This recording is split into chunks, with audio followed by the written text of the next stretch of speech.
தாய் தமிழ் உறவுகள் அனைவருக்கும் வணக்கம் ஃப்ரெண்ட்ஸ். இன்றைக்கி நம்ம வீடியோவில் சிம்பிளாக எளிமையாக அழகாக செய்யக்கூடிய ஒரு நெக் டிசைன் பற்றி தான் வீடியோவில் நம்ம பார்க்க போகிறோம்.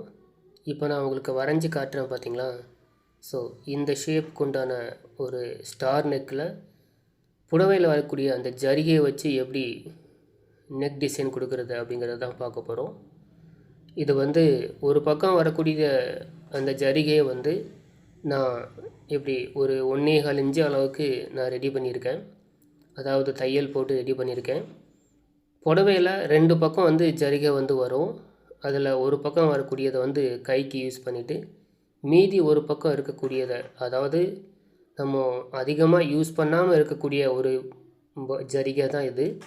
ஸோ அதை வச்சு இந்த மாதிரி ஸ்டார் நெக் நம்ம பாக்கழுத்து இந்த மாதிரிலாம் தைக்கும்போது இந்த ஜரிகையை யூஸ் பண்ணி நம்ம எப்படி பேட்டர்ன் மாதிரி அழகான ஒரு டிசைன் மாதிரி நெக் டிசைன் பண்ணுறது அப்படிங்கிறது தான் இன்றைக்கி உங்களுக்கு இந்த வீடியோவில் தைச்சி காட்ட போகிறேன்.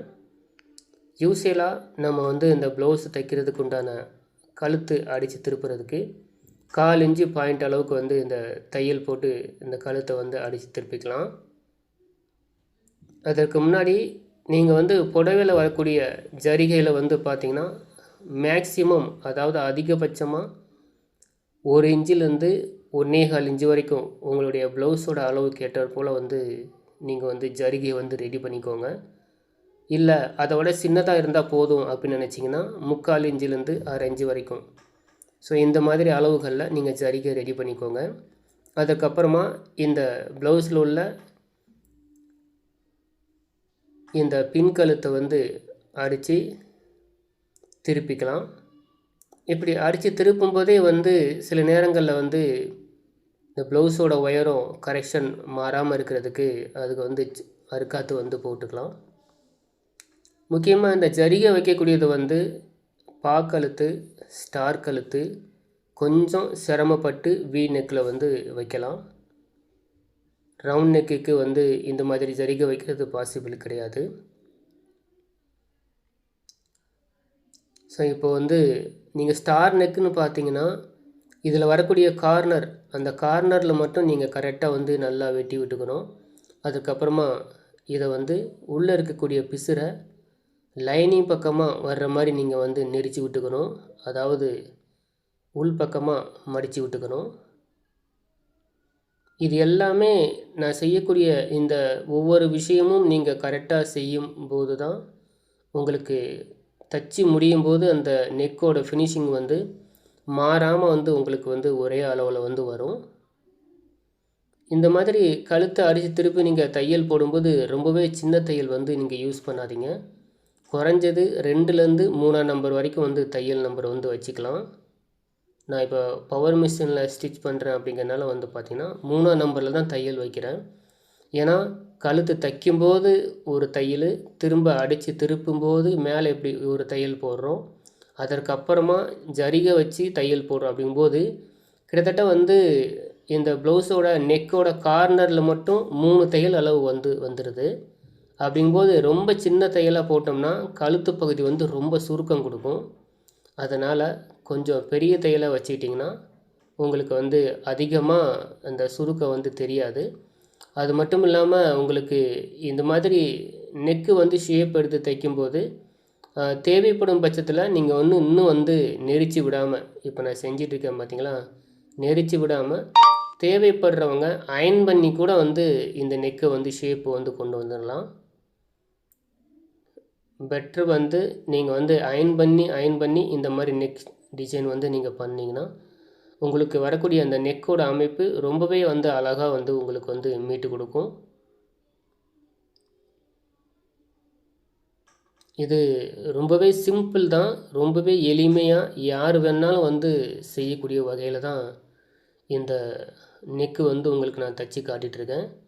ஏன்னா இப்போ நான் செய்யக்கூடிய இந்த வழிமுறைகள் எல்லாமே எல்லாரும் எளிமையாக செய்யக்கூடிய வகையில் தான் இருக்கணும் அப்படிங்கிறதுக்காக தான் ஸோ இத்தனை ஸ்டிச்சஸ் உங்களுக்கு தைச்சி காட்டிகிட்ருக்கேன்.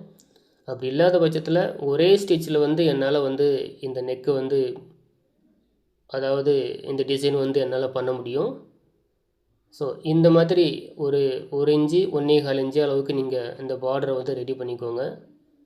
இன்னும் சொல்லப்போனால் இதில் 2 பக்கமும் ஆல்ரெடி வந்து ஓரத்தையில் போட்டு தான் இந்த பார்டர் நான் வந்து ரெடி பண்ணியிருக்கேன்.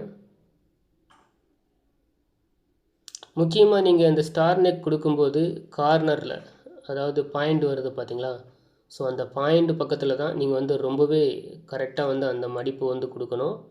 சில நேரங்களில் வந்து இந்த மாதிரி மடித்து கொடுக்கும்போது உங்களுக்கு வந்து அந்த கார்னர் வந்து ஒரு பக்கம் அதிகமாகவும் ஒரு பக்கம் கம்மியாகவும், இன்னும் சொல்லப்போனால் ஒரு பக்கம் மேலேயும் ஒரு பக்கம் கீழேயும் வந்து வந்துடும்.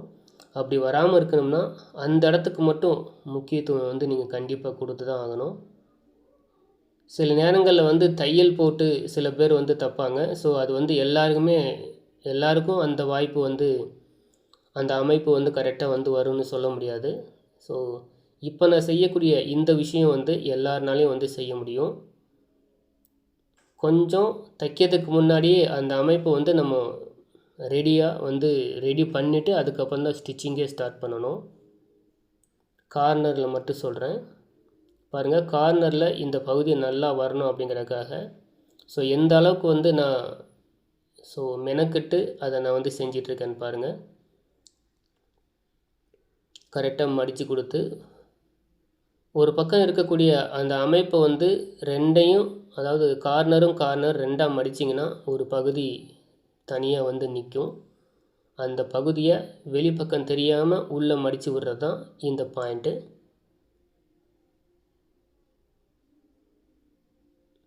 அடுத்ததாக இந்த பாயிண்ட்டு பாருங்கள்.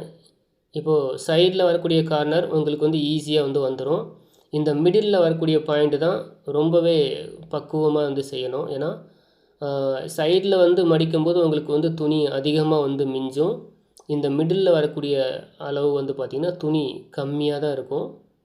அதனால் இந்த மாதிரி சென்டர் எடுத்துகிட்டு அதை வந்து லேசாக உள்பக்கமாக மடித்து விட்டிங்கன்னா இந்த கார்னர் பாயிண்ட் வந்து உங்களுக்கு நல்லா வந்து வரும். இப்படி வந்து ஒவ்வொரு பகுதியும் நீங்கள் வந்து இன்னும் சொல்லப்போனால் நீங்கள் தைக்கக்கூடிய இந்த ப்ளவுஸில் உங்களுக்கு அல்லது உங்களுடைய குடும்பத்தார் அவங்களுக்கு வந்து பார்த்திங்கன்னா இந்த மாதிரி விஷயங்கள் நீங்கள் செஞ்சு கொடுக்கும்போது உங்களுக்கே வந்து பார்த்திங்கன்னா ஒரு பூரிப்பாக வந்து இருக்கும். ஸோ நம்மளாலேயும் இந்த ஜரிகையை வச்சு சிம்பிளாக ஒரு டிசைன் பண்ண முடியும் அப்படிங்கிற ஒரு கான்ஃபிடென்ஸ் வந்து வரும். ஏன்னா நிறைய பேர் நானே வந்து பார்த்துருக்கேன், அது ஏங்க அதை போய் நம்ம செஞ்சுக்கிட்டு, அது நம்ம கஷ்டங்க, நம்மளால் முடியாதுங்க அப்படின்னு அவங்க அந்த தன்னம்பிக்கை இல்லாமல் பேசுகிறத நான் கேட்டிருக்கேன். ஸோ அந்த மாதிரி உள்ளவங்களுக்கு தான் இந்த வீடியோ நான் கேட்டிருக்கேன், பார்த்துருக்கேன். ஏன் இப்படி ஸோ அவங்களுக்கு வந்து நேரடியாக எக்ஸ்பிளைன் பண்ணி சில நேரங்களில் சொன்னாலும் கூட அவங்களுக்கு இல்லைங்க தேவையில்லைங்க, நார்மலாகவே போடுவோம், இப்போ என்ன அப்படின்னு வந்து சொல்லிக்கிறாங்க. பட் நமக்கு இந்த புடவையில் வரக்கூடிய அந்த ஜரிகையை நம்ம ஏன் வீண் பண்ணணும்? நம்ம அதை அழகாக ஒரு டிசைனாக சிம்பிளாக நம்ம போடலாம் இல்லையா? அதை ஏன் வீண் பண்ணணும்? ஸோ அப்படிங்கிற ஒரு எண்ணத்தில் தான் இந்த ஒரு வீடியோ வந்து போடுறேன்.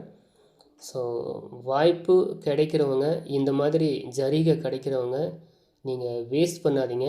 உங்களுடைய ப்ளவுஸ், நீங்கள் வந்து யூஸ் பண்ணக்கூடிய ப்ளவுஸ் நீங்கள் தைச்சி அதை வந்து 4 பேர் அதை பார்த்து நல்லா இருக்குது அப்படிங்கிற ஒரு ஃபினிஷிங் நீங்கள் வந்து கொடுக்கும்போது, அதே இது நீங்கள் மற்றவங்களுக்கும் செய்யும்போது உங்களுடைய தேவைகள், அதாவது வருமானத்தை வந்து நீங்கள் வந்து நார்மலாக ஒரு ப்ளவுஸ் தைக்கிறதுக்கும் இந்த ஜரிகை வச்சு தைக்கும்போது ஒரு 50 ரூபா, ஒரு 100 ரூபா நீங்கள் சேர்த்து வாங்கிக்க முடியும்.